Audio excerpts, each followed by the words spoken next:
over a glass of milk by krmcast. Once upon a time, in a magical land, on Halloween Day, a foxy girl was born from the encounter of an evil witch and a cow with teeth.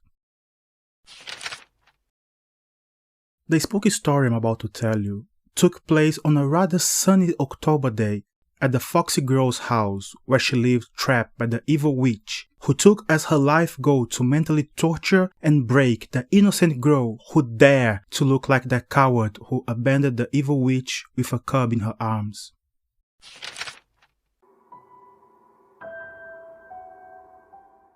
At the age of 14, the foxy girl, tired of all the abuse and eager to explore the world, started to rebel against her witch evil mother.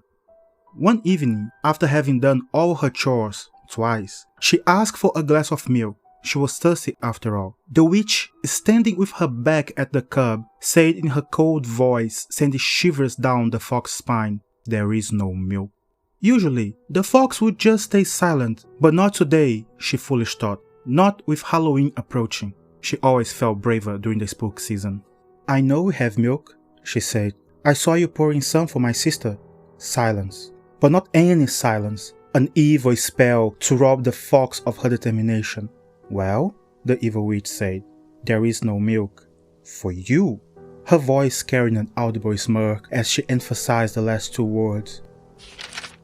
The foxy girl, after a day of labor under the sun, was too tired to control her mouth, and the words came out before she could stop them. "I saw my father coming by and leaving coins, bread and milk for me yesterday." The air instantly felt cold. Darkness coming from her evil mother wrapped around her body, and for the first time that day, the woman turned to face her cub. With a smile that didn't extend to her ice-cold eyes, she said, "For you?" "Huh," she scoffed. "You stayed there, ungrateful like a mice. Don't you know? He doesn't bring food and gold for you. These are offerings and repayments he brings to me." The witch finished the sentence and looked at her daughter, daring her to ask the question that would seal one of the darkest curses she ever cast at her daughter. Beside herself, the fox asked, "Offerings and repayments for what?" But her voice felt faint, distant, like it didn't come from her, but from a frightened animal, cornered and cowed. "For the useless animal he put in my body and now I'm stuck with." The witch waited, thinking that her curse and loveless word would, as usual, defeat the fox and she would be able to feast on her own cub's despair. But the fox did something she had never done before. She fought back. The foxy girl was beside herself, full of nothing but resentment and hate towards her captor. With bare teeth and claws out, the fox jumped at her evil mother, aiming at her neck. Her only thought was how much she wanted to bite and tear the throat of that woman who was nothing more than evil and sadistic. At that moment, she didn't think about her young sister sleeping in the other room or about her older brother who had managed to escape and told her to be brave. All she wanted was to feel the witch's blood running down her fangs, quenching her thirst. However, she was crying, and her tears were like a charm for the witch. She opened her mouth to speak and was all the fox could do to avoid the full blast of the curse. "Desgraçada!" shouted the witch as her cub lay on the floor, whimpering, hurt, scared. She felt like she was indeed without grace, that she was nothing but a mistake, an animal as dirt as a pig. The witch conjured a bottle of milk, and opening, she spilled the milk on the floor.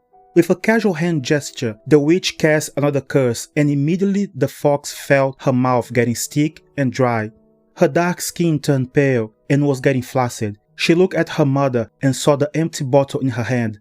Except that it wasn't empty anymore. A small amount of liquid that looked like water was sitting at the bottle. "Now," the evil witch said, "now I guess you need to be reminded that not only you are nothing, but you also something worth of pity." "Please," the fox tried to say, but her head was slit open by an axe, but alas, that's how the migraine felt.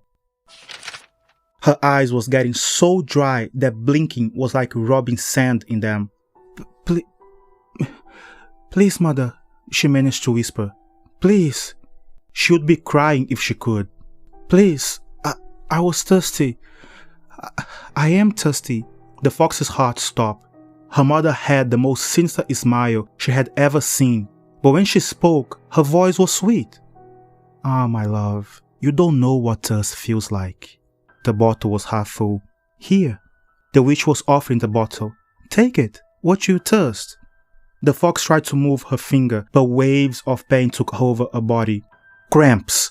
Cramps throughout Fox's entire body, and she begged, Please, please, mother, please. The bottle was almost full. The fox could feel the cramps contractions crushing the organs in her abdomen. She closed her eyes, feeling her eyelid skin rubbing against the pupils. Soon, a feeling of relief took over her body and mind. Her eyes didn't hurt anymore, and the headache was gone. The witch was gone. At a distance, the baby fox saw a river golden by the sunlight and stretching as far as her cunning eyes could see. The Yoruba River, her heart exclaimed, and she knew she was about to die. Life was leaving her cursed body.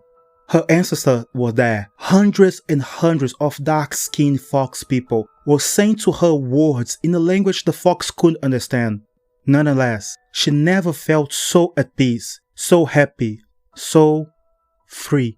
In that sacred place, she'd at last felt that she was loved and wanted. The witch could hurt her anymore. She was finally free. Enjoy the view? Pain. Nothing but excruciating, crushing pain. But how, she thought, and how that voice was there, in the sacred continent. For her despair, the foxy girl wasn't dead, nor was she dying anymore. With a sharp pain, the fox opened her eyes, but the Yoruba River, her ancestors, and the sacred continent wasn't there anymore. The devil's eyes were what she saw, staring at her, unable or unwilling to love her. I dream, the fox weakly started to say. No, my love, the witch interrupted with a grin. As she lay there, feeling the pain of dehydration, horror and shock took over the fox. Why? She cried without tears as the last drop filled the bottle. Why? The witch kissed the fox's forehead, pressed the bottle at her lips, and like a thirsty animal she drank, feeling the salty taste of her own tears.